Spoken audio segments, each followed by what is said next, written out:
Hello everybody, welcome back to Billions Gaming News Roundup for the week of April 3 to 7th. 3rd to 7th. I am Billions and this week we're going to be talking about some Sonic news, Naughty Dog's response to the awful PC launch of The Last of Us, some legal battles going on, and more. We're going to start though, first with the murder of Sonic the Hedgehog is a hit. Now, this free Sonic visual novel was released for the April Fools, and it has been a hit with Sonic fans. The game has reached 1 million downloads in Steam, and it has become the 61 highest rated Steam game of all time. The game is a treat for Sonic fans, and it is nice to see the image of the Sonic brand changing this last couple of years.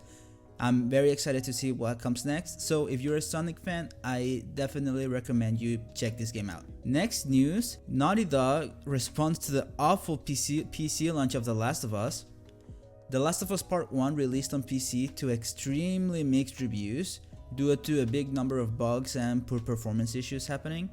The game currently has 43% thumbs down from players on Steam. Naughty Dog is now personally working to fix the issues because they had another developer port the game. They released a patch last Tuesday and they're gonna release a bigger update soon. No news when soon yet. Let's go into some of the legal battles happening, starting with Monster Energy going after an indie dev.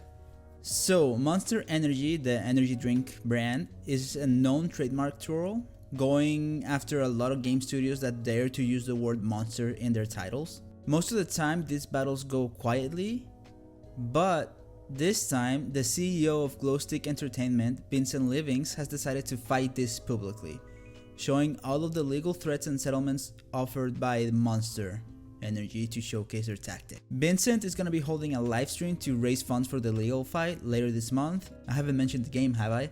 The game is Dark Deception Monsters and Morsels. You can see the picture right there. So, do you not know how to read? I hate companies that act like they own common words, such as Monster Energy, thinking they own the fucking word monster. So I really hope that Vincent is able to fight Monster off successfully. Especially since I believe they are now going after Pokemon as well for pocket monsters in Japan.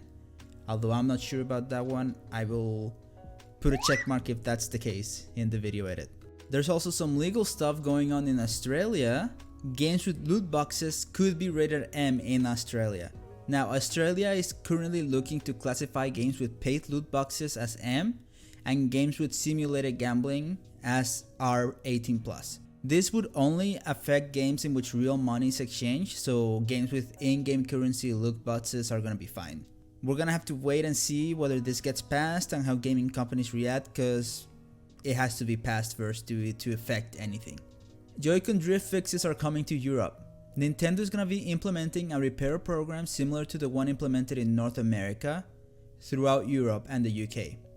This program is gonna allow players to send their Joy-Cons that have drift to Nintendo for them to be fixed, even if the Joy-Con is out of warranty, and this is gonna be free, which is great news. Great way to fix your mistakes, cause goddamn, the drift is such a mistake.